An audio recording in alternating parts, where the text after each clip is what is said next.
Gjykata e Tiranës ka dënuar 14 vjeçarin Mario Përlleshaj me 16 vite burg për vrasjen e bashkëmoshatarit të tij Martin Cani dhe tentativën e vrasjes ndaj bashkëmoshatarit Luis Meçe.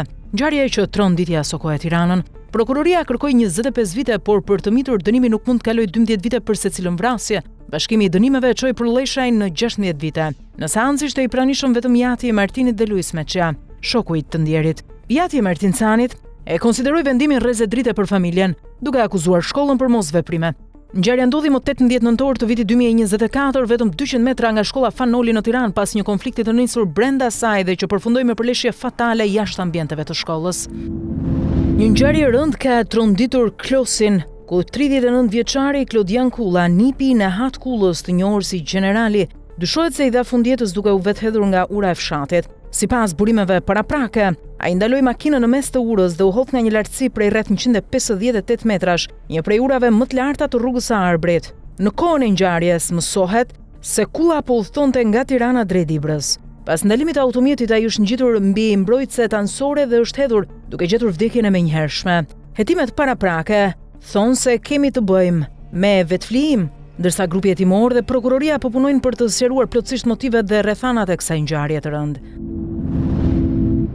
Xhaxhai të dyshuarit Gjon Shkambi, akuzuar si i përfshirë si nxitës ose me dieni për planet e nipit Elvis Shkambi, i cili vrau gjyqtarin Astrid Kalaja në sallën e gjyqit, kërkoi nga gjykata e apelit zëvendësimin e masës së arrestit me burg në një masë më të lehtë sigurie.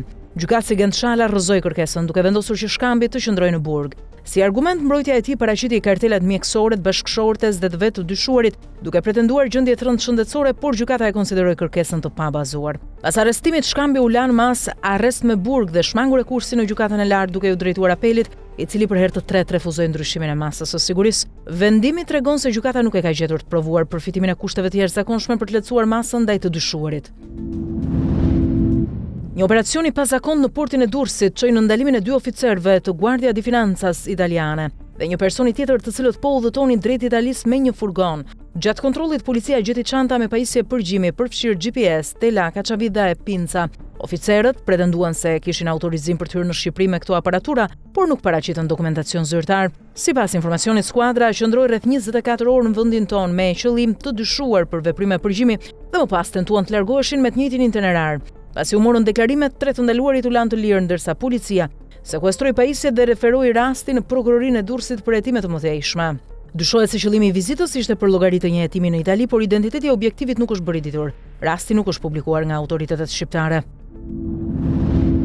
Në dosjen e vrasjes së biznesmenit Mondi Mahalla është zbuluar një pjesë e dëshmisë së Gino Ago si shortak dhe personi që u arrestua pas ekzekutimit në Elbasan. Ai rrëfen hap pas hapi lëvizjet e tij dhe të viktimës ditën e ngjarjes, duke përshkruar orët e fundit që kanë kaluar së bashku. Aga deklaron se rreth orës 9 ka dalë nga banesa me një automjet tip Hyundai, të regjistruar në emër të një shoku dhe është drejtuar drejt zyrave të kompanisë së tij të taksive pranë një karburanti në Elbasan. Aty, sipas dëshmisë, është takuar me Mondi Mahallën dhe kanë pirë kafe përpara se të lëviznin rreth zonës së karburantit deri në orën 13. Më pas, Ago thotë se është kthyer në banesë, ndërsa Mahalla është nisur me mjetin e tij tip Range Rover drejt Kavajës për drek me familjen. Deri rreth orës 15:45 të dy kanë komunikuar me video në WhatsApp. Sipas dëshmisë, Mondi Mahalla i ka thënë se po kthehej drejt Elbasanit dhe se do të takoheshin sërish te karburanti, pasi planifikonin të udhtonin së bashku në Tiranë për të dërguar një të njohur. Këto detaje pritet jenë pjesëkyçe e hetimit për zbardhjen e plotë rolit të secilit dhe rrethanave që çuan në vrasjen e Mondi Mahallës.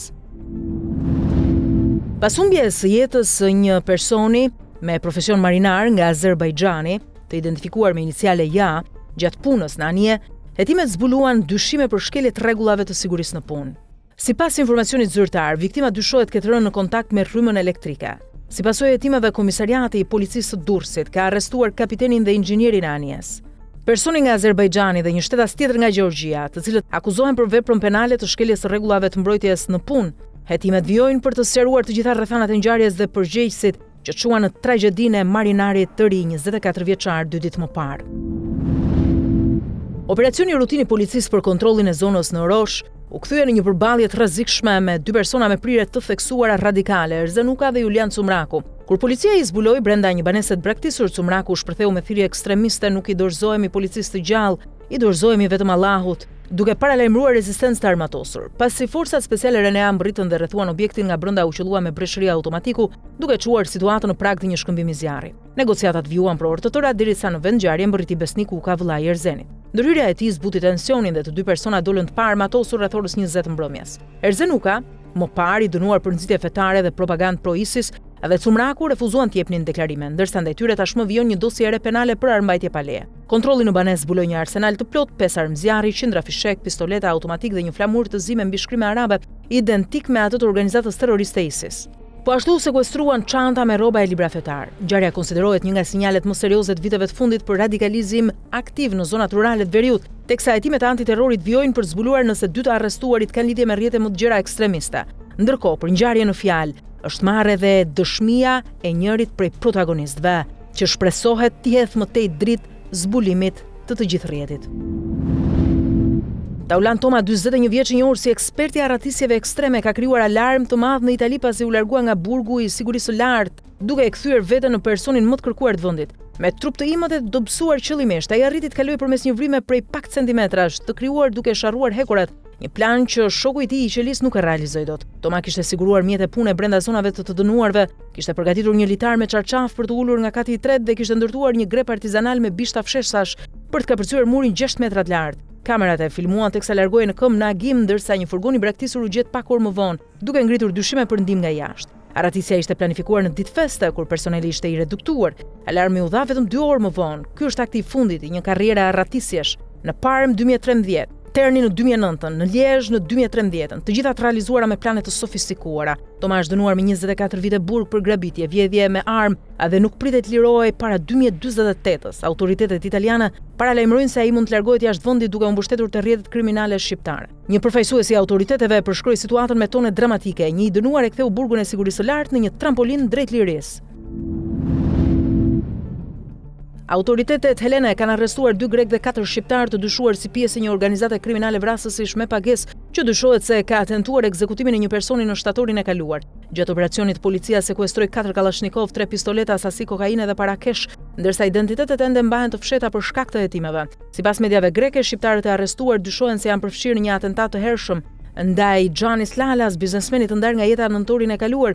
Mes tyre spikat emri i Demos, një personazh i njohur në botën e krimit i lidhur me atentate dhe ekzekutime. Ai dyshohet se ka qelluar me breshëri ndaj makinës së blinduar të Lalas në muajin maj, duke e lënë të gjallë vetëm fal mbrojtjes së automjetit. Lalas, emri i njohur në qarqet kriminale greke, ishte i përfshirë në zhvatje, kontraband karburanti dhe konflikte të ashpra me grupet mafioze. Ai ishte hetuar edhe për organizimin e vrasjes së gazetarit Georgios Karaivas, edhe për vrasjen e boksierit Haris Kontogjorgjis, por u lirua për mungesë provash. Pak para vdekjes, Lalas kishte hyrë në negociata me grupin rus etnik të përfshirë në luftën për tregun e kontrabandës së cigareve, një hap që e futi në konflikt të drejtë për drejtë me mafian greke. Më 1 nëntor të këtij viti, ai u ekzekutua me breshëri brenda dhomës së një hoteli në Arahova. Pranë vendit u gjet një makinë djegur e dyshuar si e autorëve. Hetuesit greke konsiderojnë vrasjen si një larje e sapesh, pasojë rolit të tij të rrezikshëm dhe njohurive të thella mbi krimin e organizuar. Shërbimet e policisë kryen në kuadër të operacionit Pjestari kapën dhe ndaluan Armand Dervishin, 35 vjeç, i cili ishte i shpallur në kërkim për ekzekutimin e vendimit të gjykatës. Në vitin 2024, Dervishi u dënua nga gjykata e posaçme me 6 vite e 8 muaj burg për pjesëmarrje në një grup të strukturuar kriminal në fushën e narkotikëve, duke përfshirë kultivimin e bimëve narkotike dhe prodhimin e drogës. Vendimi i gjykatës posaçme u la në fuqi nga apeli. Po në të njëjtin vit, gjykata e Krujës e dënoi gjithashtu me 9 muaj burg për ndërtim të paligjshëm. Materialet procedurale të arrestimit janë referuar në prokurorinë e Tiranës për veprime të mëtejshme ligjore.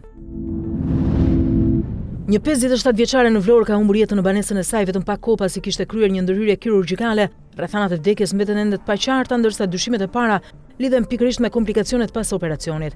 Policia ka regjistruar ngjarjen dhe ka nisur me një heretimin. Sipas njoftimit zyrtar, materialet janë referuar për vlerësim dhe grupi hetimor po punon për të përcaktuar nëse vdekja lidhet drejt për drejt me ndërhyrjen apo me faktorë të tjerë. Ekspertiza mjekoligjore pritet t'ia përgjigjen përfundimtare, ndërsa familjarët dhe autoritetet presin sqarimin e shkakut të saktë të vdekjes së 57 vjeçares.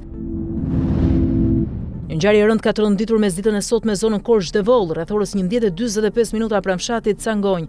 Një automjet që drejtohej nga një shtetas i identifikuar me iniciale HK ka goditur për vdekje një këmbësor 79 vjeçar, të identifikuar me iniciale HR, i cili po kalonte rrugën nga njëra anë në tjetrën. Përplasja ka qenë fatale. I moshuari ka ndruar jetë menjëherë pa mundur të mbijetojë plagëve të rënda. Policia mbriti menjëherë në vend ngjarje duke bllokuar qarkullimin dhe nisur hetimin për të sqaruar shpejtësinë e mjetit, kushtet e rrugës dhe përgjegjësinë e drejtuesit. Ky i fundit është shoqëruar në komisariat për veprimet mëtejshme, ndërsa grupi hetimor po punon për të rindërtuar momentet e fundit para aksidentit. Ngjarja ka krijuar shqetësim të madh në komunitet duke rikthyer vëmendjen te rrezikshmëria e aksit Korçë Devol dhe mungesa e sigurisë për këngësorët.